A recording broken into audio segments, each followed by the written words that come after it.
So today we are going to cover these topics.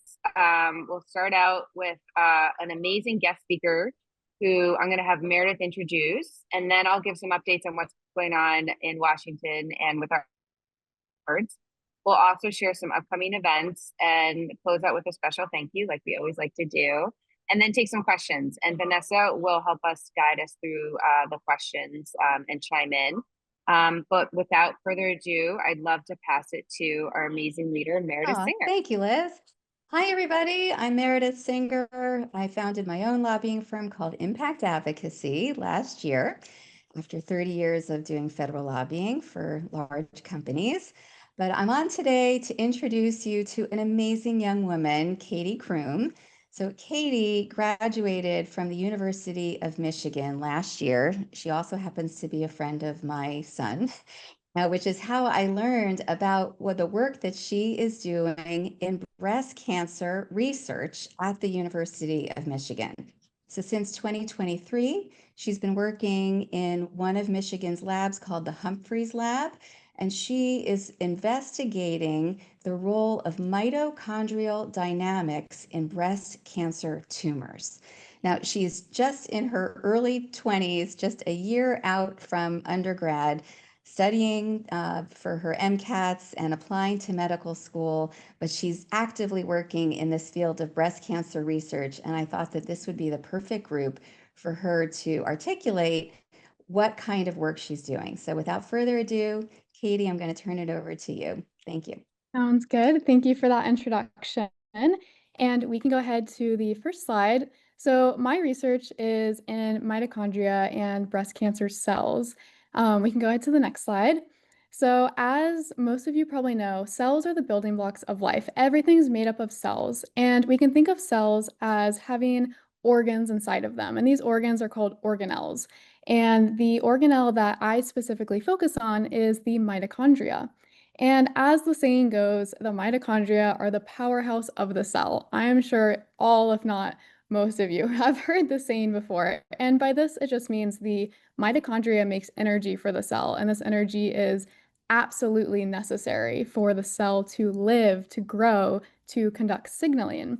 But the mitochondria also has a variety of other functions that are less talked about and less known that helps the cell also grow, function, conduct cell signaling, help with metabolism, and just stay alive. And as we see in the first photo, there's how big a cell is, which is very tiny, but in terms of mitochondria size, the cell is huge. And zoomed in on the mitochondria, and you can see that the mitochondria also have its own DNA. So it's a really self-sufficient organelle that we study. It's very pertinent to cells and cell life. And cells have many different mitochondria. They can have hundreds and hundreds of mitochondria. So moving to the image to the right side, we see a spectrum of how mitochondria can look in a cell. If we look at the green, so on the left side, this is very like stringy, kind of fused together mitochondria. And these are both cells that only have the mitochondria colored. So you can kind of see the gaps in the middle. That's the nucleus. That's the other organelles in the cell. So in these cells, only the mitochondria are colored green and red. So we have this very stringy, fused together mitochondria. Or on the other side of the spectrum, we have this very, very fragmented mitochondria. You can kind of see the dots there. Those are the individual mitochondria. They're a lot more fragmented. They're a lot dotted, not as fused together as the green mitochondria, which we call fused, and the fragmented we call fissioned. So keep that in mind.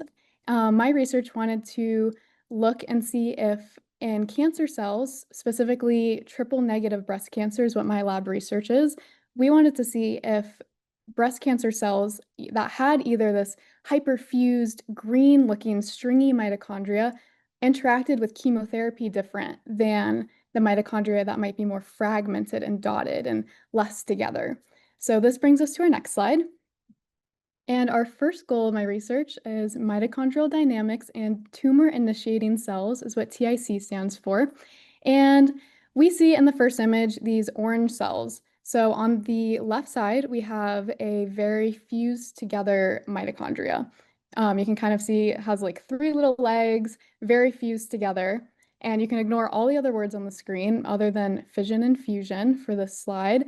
And then on the other side, we have 3 little mitochondria. So these are separate, they are fissioned apart.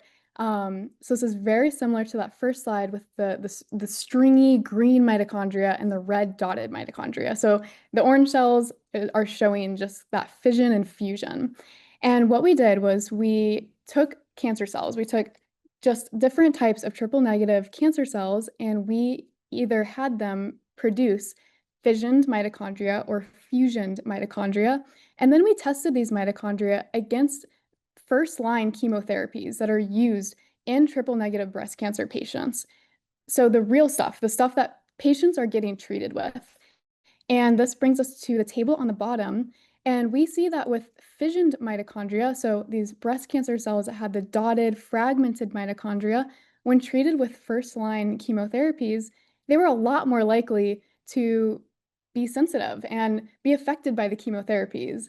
They were a lot less likely to migrate. They're a lot less likely to form tumors. And this is a really interesting finding because when we go to the fusioned mitochondria, so that stringy together mitochondria treated with the same chemotherapy, same dosage, they were a lot more likely to have resistance and a lot more likely to still hold traits of cancer that we think of, migration, tumor formation.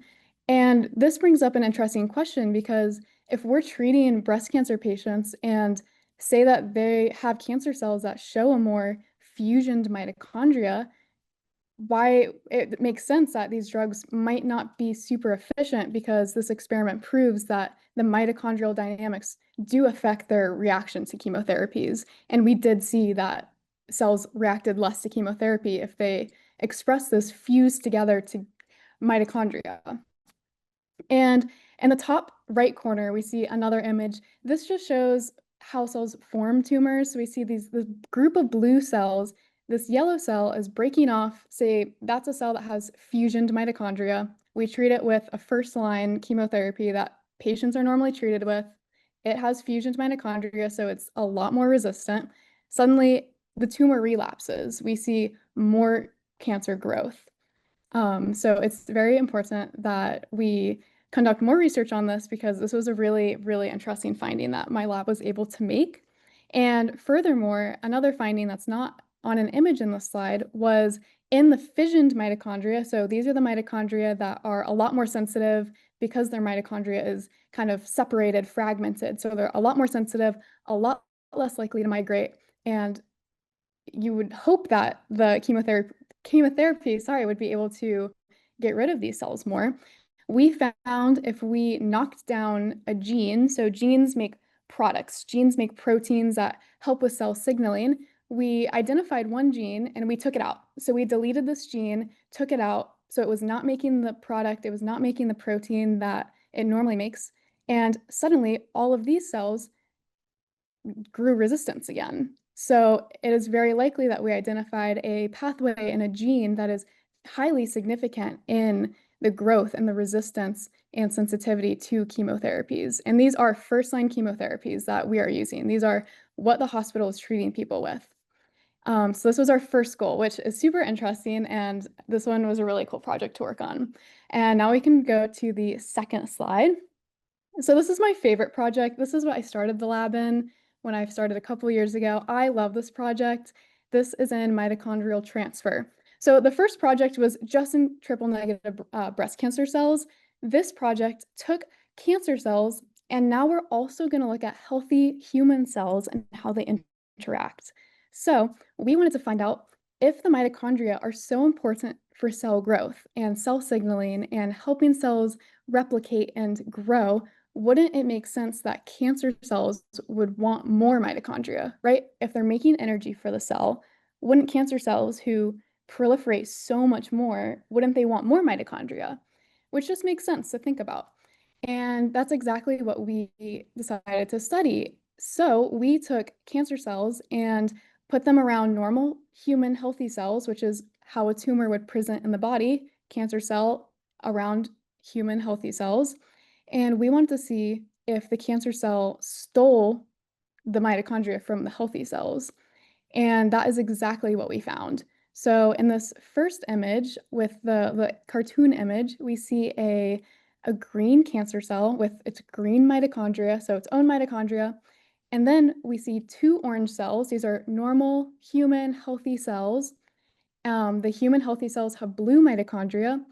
And we discovered that not only are cancer cells stealing mitochondria that are not its own mitochondria, but they're doing this through nanotunnels. And the darker orange tunnel is in the image. And you can kind of see the blue mitochondria are being siphoned by these nanotunnels into the cancer cell. And they're joining the cancer cell. The cancer cell is kind of hijacking this mitochondria. You see the dual colored mitochondria in the cancer cell. So this was a really significant finding because if cancer cells are stealing mitochondria from other cells, then this could be really pertinent in further cancer research and how we treat breast cancer, because not only now do we have to worry about the cancer cells themselves, but if we find a way that we could prevent these nanotunnels from forming, this could possibly decrease the efficiency of the cancer cell with their growth and their cell signaling to form other cancer cells. And then a live image is the image on the right. This is my favorite image of all. We have a cancer cell. Ignore all the images except for the colored ones on the very right side. So this top image shows a cancer cell with Christmas colors. So keep in mind Christmas colors for cancer cell. It has a red nucleus and it has green mitochondria. So we make all of our cells have pretty colors so we can see them under the microscope. So cancer cell, red nucleus, green mitochondria. And this cell has no transfer. As you can see, all its mitochondria are green. In the zoomed in picture, it's only green. You can see the individual mitochondria. All green, only the cancer cells. When we grew cancer cells with other human healthy cells that we gave blue mitochondria, so very similar to the animated image or the cartoon image on the left with that blue mitochondria in the healthy cell, we did that in real life too. We put in blue mitochondria in the healthy cells. And if we look at the colored image on the bottom, we see it's a cancer cell because we have that Christmas color. We have the red nucleus and we have that green mitochondria. But if you look closely, we have blue in there too. And the only way that the cancer cell has blue in it is if it stole mitochondria, basically, from healthy cells through these nanotunnels. And if you look at the zoomed in image, we can see here, it's not just green. That is the mixture of the green cancer mitochondria with the healthy cell blue mitochondria. So we have proven here that cancer cells are taking mitochondria from other surrounding healthy cells, and it's helping them to grow. So this is what my research is in. We are currently working on this project at the moment, and we're about to do in vivo studies, which means studies in the body, in mice.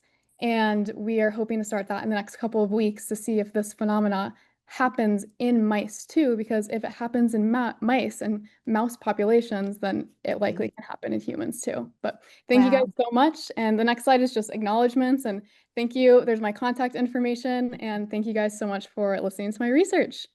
Wow. Wow, wow, wow. Congratulations to you, Katie. And thank you so much for sharing this fascinating work that you're doing. I think I can speak for everyone when I say that it is so encouraging to see someone at such a young age like yourself working on something so consequential that affects so many of us on this call. Many, many of us are breast cancer thrivers and survivors. So thank you for what you're doing. Keep going. And thank you to my coalition colleagues for giving us the time to have Katie present some of her research. Great. Thank you so much. I really appreciate that. We'll keep moving through the slides. I'll share some updates. Next slide, please. So we just did this amazing kickoff event in North Carolina, thanks to Sheila McHale, who's one of our co-founders and amazing champion for women, amazing, very successful CEO, serial entrepreneur in life sciences, who's also a breast cancer survivor. And she has shared her journey previously with this group at congressional briefings and is just a real powerhouse.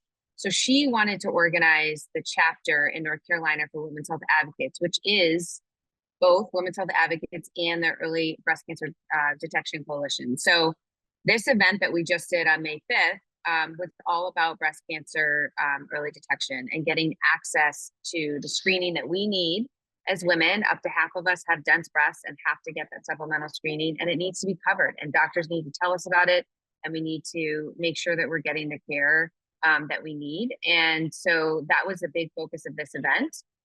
Both she and Liz Starr, who is the other co-chair of Women's Health Advocates North Carolina, are breast cancer survivors. So this is definitely a top priority. And thanks to Sheila, a lot of efforts happened to make sure that this became a priority. So the status right now in North Carolina is this legislation that would provide coverage has passed 3 times by the House, and we're trying to get it through the Senate now.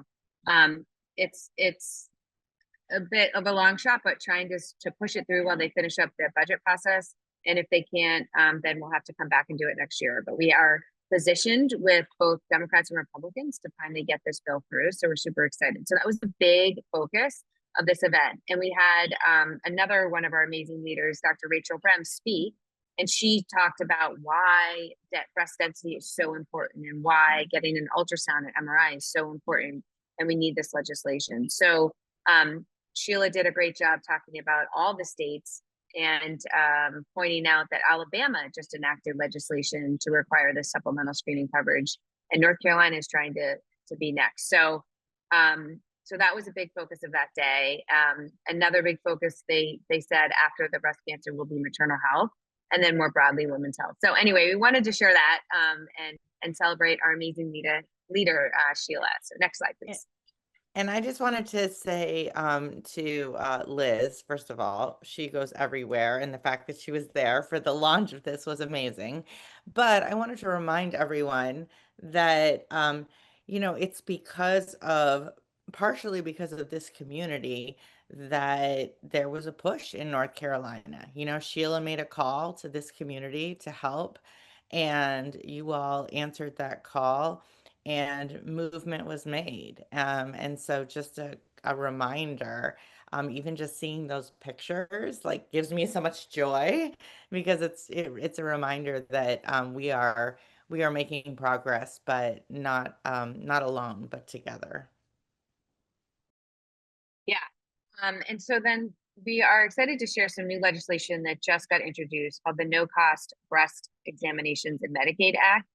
So this is to ensure that there is no cost sharing for the screening for those who are enrolled in Medicaid, which is really, really important. So we support this bill. So Greg Landsman is from Ohio and Congresswoman Dingell is from Michigan. And together they're teaming up. And Dingell has done some other legislation on this. So this is definitely her priority.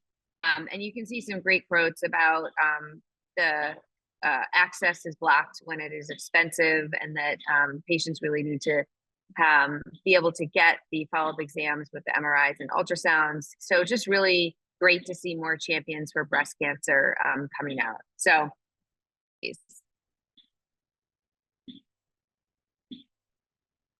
There we go. So other legislative priorities. So always number one is our Find It Early Act, because it provides that coverage no matter what insurance you're on, whether it's Medicaid, TRICARE, private insurance, any insurance, you get this covered.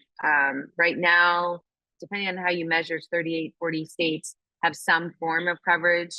So we don't have all 50. And so we need, no matter where you live in this country, you need to be able to access this screening. So that is definitely our number one issue we continue to promote. And we are thrilled to see that you all are putting in the time and sending in these letters. It makes a huge difference when people send letters into their members of Congress. We've also done lots of meetings, both in person and by Zoom, and all of these are making a difference to elevate this issue and to get more co-sponsors. So we wanted to share the latest on the number. 66 is a really good number for the House, and then for the Senate, 8. I mean, both those numbers are higher than we ever had with previous introductions of this bill. So thank you, all of you. I think you're making a huge difference. Next slide, please.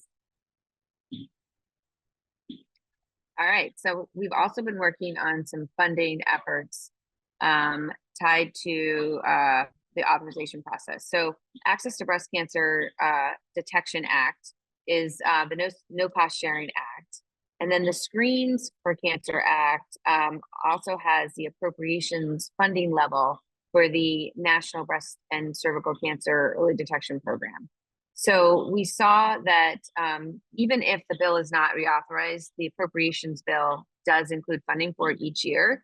But if we get a reauthorization, you can then increase that funding level much more, and you can include other things to really ensure that there's more evidence-based interventions and aggressive outreach to remote and underserved communities through that authorization bill. So that's why we're still pushing for Screens Act.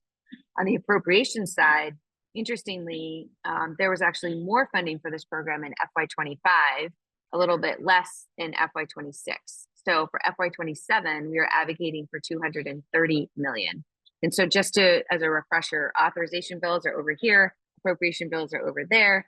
They're separate, but they are related. And so that's why we advocate for both.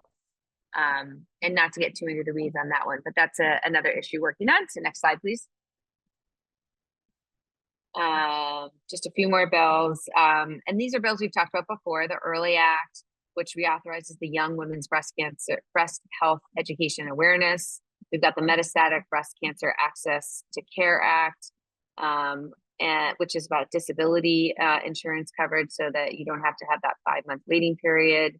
And then overall funding levels, you can see a lot of different things that we're tracking. We have fought really hard for increased funding for the Office of Research on Women's Health, which is that ORWH acronym.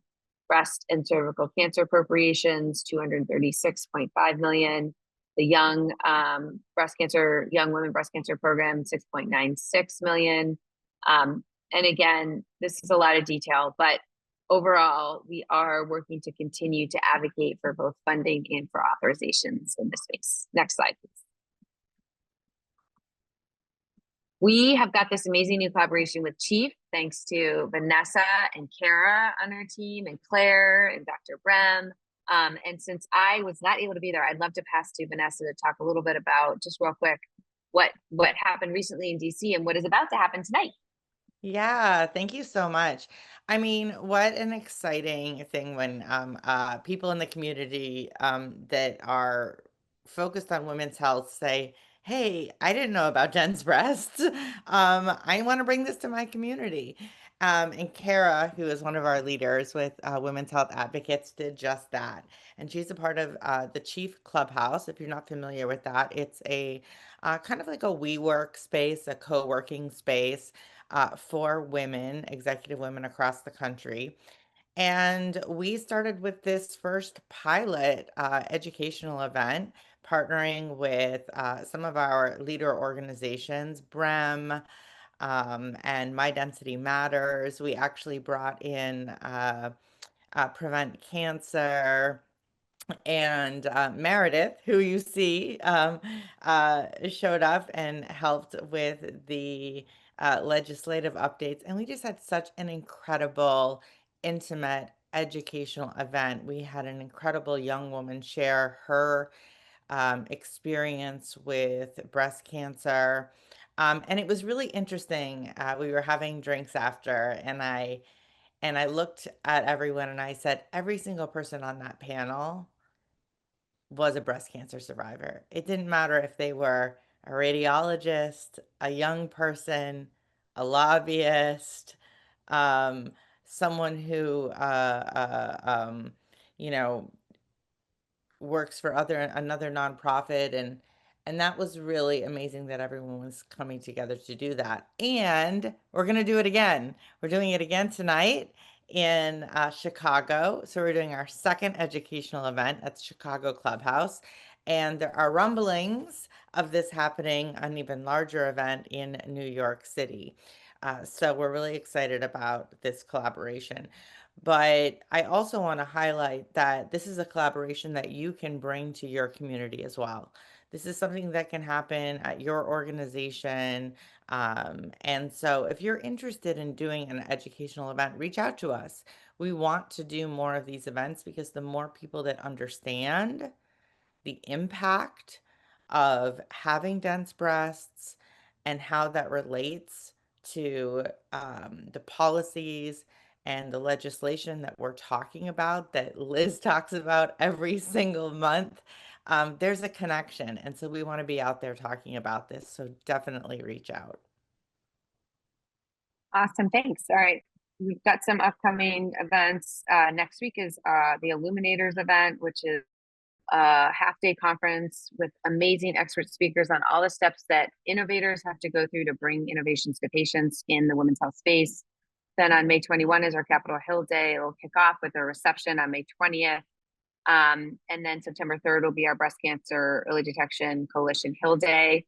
And interestingly, I haven't even told my colleagues here, I've had a nice back and forth with Congressman Brian Fitzpatrick, who's a real champion, and his sisters actually have had breast cancer.